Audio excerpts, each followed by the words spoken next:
Hello and welcome back to asset guide YouTube channel. आज की इस वीडियो में हम जेपी मॉर्गन ने जो अभी दो अकाउंट बंद किए हैं, दो कंपनियों के अकाउंट बंद किए हैं जो स्टेबल कॉइन में डील कर रही थी, वो किस लिए बंद किए हैं उसके बारे में बातचीत करेंगे। तो ये पूरा आर्टिकल आप tradbrains.in पर पढ़ सकते हैं और यहाँ पर आपको पूरी डिटेल भी मिल जाएगी। तो अभी हम इसके बारे में पूरा एनालिसिस करते हैं कि आखिर जेपी मॉर्गन में जो दो अकाउंट खुले थे वो किस कंपनी के थे, वो किस टाइप का बिजनेस करते थे और क्या वो किस लिए वो बंद किए गए हैं। तो JP Morgan shuts down crypto startup account over sanctions violation.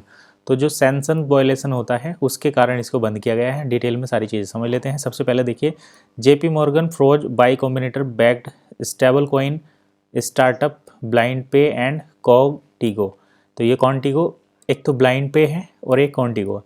तो ब्लाइंड पे के बारे में बात करें तो ये एक पेमेंट सर्विस ऐप है जो इंटरनेशनल पेमेंट सेटलमेंट कराती है। जैसे आपको इंडिया से चाइना पेमेंट भेजना हो, इंडिया से यूएस भेजना हो, यूएस से यूरोप भेजना हो, इस तरीके से अगर आप क्रॉस बॉर्डर पेमेंट करते हैं तो वो ब्लाइंड पे सेटल उसको करता था। कोग्निटो एक और जो टेक कंपनी है जो पेमेंट से ही रिलेटेड ब्लॉकचेन से रिलेटेड सर्विस प्रोवाइड करती थी। इन दोनों ने मिलकर एक ऐसा स्टार्टअप शुरू किया था जिसमें ये स्टेबल कॉइन को ब्लॉकचेन पेमेंट को क्रॉस बॉर्डरली ट्रांजैक्शन सर्विस प्रोवाइड कर रहे थे और इनका जो बेस अकाउंट था वो जेपी मॉर्गन बैंक में था। अब जेपी मॉर्गन में अकाउंट होने की वजह से ये दोनों कंपनी यहाँ से बाई चेक फंडिंग करती थी। तो इन्होंने बाई चेक फंडिंग की और स्टेबल कॉइन से रिलेटेड जो चीज़ें थी इन पर जो सैंक्शंस लगे हैं उसके कारण इनके अकाउंट जो है वो बंद किए गए। अब दो चीज़ें देखने में आती है। पहली बात तो ये कि अगर क्रिप्टो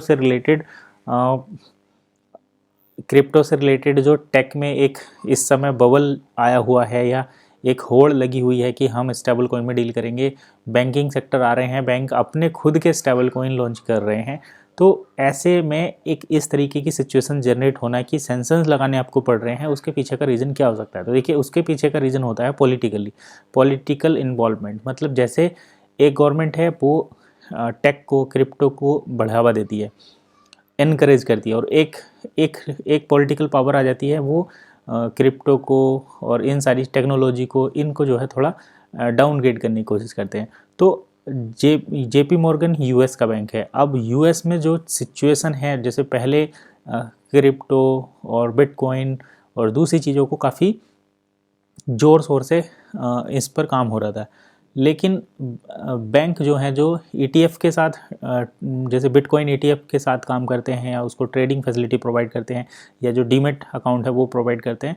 लेकिन एक साइड में बात करें आप तो स्टेबल कॉइन मतलब बैंकों के लिए एक ऐसी चीज़ है कि वो अपनी ही करेंसी का एक मिरर करेंसी या अपनी ही करेंसी की एक इलेक्ट्रॉनिक वर्जन प्रोवाइड कर रहे हैं, जिसमें वो उस करेंसी को बैक्ड तो अपनी फेट से ही कर रहे हैं, बट उस फेट का कोई भी कंट्रोल जो है बैंक के पास नहीं रहेगा।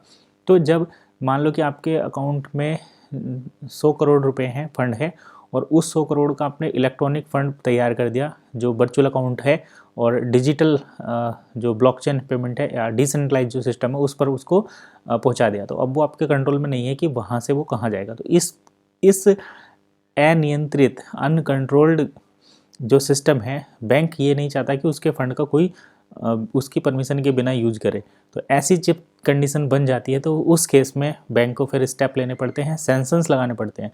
तो अब ये जो दो कंपनी है ब्लाइंड पे और कॉन्टिगो, इनके अकाउंट थे जेपी मॉर्गन बैंक में और ये बाई चेक पेमेंट करते थे।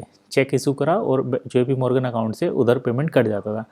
अब पता चला कि ये लोग तो स्टेबल कॉइन में डील कर रहे हैं, तो इन्होंने एक अकाउंट से दूसरे अकाउंट में स्टेबल कॉइन सेंड किए और जहां थर्ड पार्टी या फाइनल पार्टी थी उन्होंने जो है उसके लिए चेक इशू कर दिए। जेपी मॉर्गन से चेक चला गया। मतलब एक कंपनी स्टार्टअप बी को पेमेंट देती है और जब वो कैश सेटल करते हैं तो उसमें जेपी मॉर्गन का वो चेकबुक से पेमेंट कर रहे थे, जेपी मॉर्गन के अकाउंट से जा रहा था। तो ये चीज़ें जो है जेपी मॉर्गन को सही नहीं लगी और उसने उन पर सैंक्शन लगा दी। यही पूरा यहाँ पर कहानी है। तो फिलहाल यही था अपडेट। मिलते हैं नेक्स्ट वीडियो में, तब तक के लिए कीप वॉचिंग एसेट गाइड।